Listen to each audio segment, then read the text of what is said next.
tenemos la fortuna de tener con nosotros a el escritor vallecaucano Óscar Osorio. Lo hemos invitado porque recientemente lanzó su última novela, La horrible noche. Cuando pensé en narrar la violencia en Colombia, a partir de una figura que no había sido tocada, de pronto por ahí en algún comentario, en un pasaje mínimo en una novela de Gardiazabal, en Comandante Paraíso se había mencionado la figura del ejecutor. Estudiando esta literatura y estudiando la violencia, casi que había una especie de consenso en relación con la idea de que el sicario era la expresión más ruinosa de nuestra colombianidad, de nuestra, digamos que era el símbolo más ostensible de la violencia en relación con lo nefando de la misma. Pero nos hemos olvidado que hay una figura mucho más profundamente destructiva, que es la del ejecutor, y que me parece que es una figura que sirve como expresión de lo más sórdido, de lo más oscuro,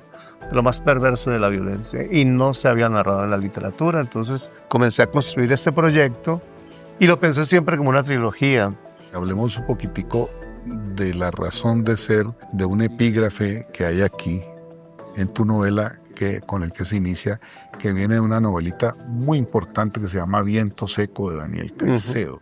Primero hay que decir que en la violencia en Colombia, las formas atroces del crimen son una forma sustantiva de esa violencia. Es imposible entender la violencia de los años 50 si no entendemos que hay unas formas del crimen atroz que definen, sobre todo en las múltiples masacres, el accionar de esos grupos, ya sean conservadores o liberales, porque las formas del crimen eran exactamente las mismas. Esa atrocidad no fue norma en todo el país, pero hubo unas regiones como Antioquia, como el Eje Cafetero, como el Valle del Cauca, donde esa violencia en particular fue extraordinariamente atroz. El primer gran texto de la violencia en Colombia, que es el de Fals Borda o Maña Luna, donde ellos hacen un capítulo en el que desarrollan una reflexión sobre lo que ellos llaman la tanatomanía. Es decir, que hay unas formas definidas de intervenir sobre las personas vivas, sobre los cuerpos y sobre los despojos de los cuerpos. Y luego está, por supuesto, el texto de María Teresa Uribe, Matar, Rematar, Contramatar, que es eso: matar al vivo, rematar al muerto y contramatar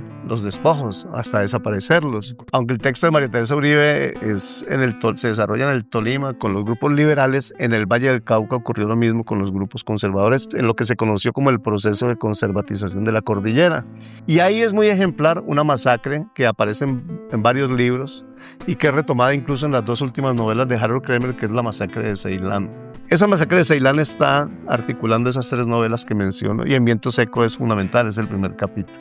Y resulta que en la segunda violencia, esa que Pecó llama una violencia ligada a la economía de la droga, en esa segunda violencia se reeditan esas formas atroces del crimen. En principio, creo yo, con los paramilitares del Urabá antioqueño, pero luego se desarrolla en varios lugares, y en el Valle del Cauca en particular vuelve y se retoman esas formas atroces del crimen con una ferocidad absolutamente extraordinaria. Y un ejemplo de ello es la masacre de Trujillo: 334 personas asesinadas, muchas de ellas sometidas a tortura, descomposición de los cuerpos y desaparición en una hacienda que se conocía como la Paola de Henry Loaiza, famoso Foraic, que fue condenado por esa masacre. Es decir, en el Valle del Cauca, en los dos periodos de violencia, aparecen esas formas atroces del crimen, que a mí me parece que es fundamental indagar desde la literatura para dar cuenta de esa violencia. Por eso, Viento Seco, que es la primera novela que cuenta sobre ese fenómeno del Valle del Cauca, es fundamental para mí.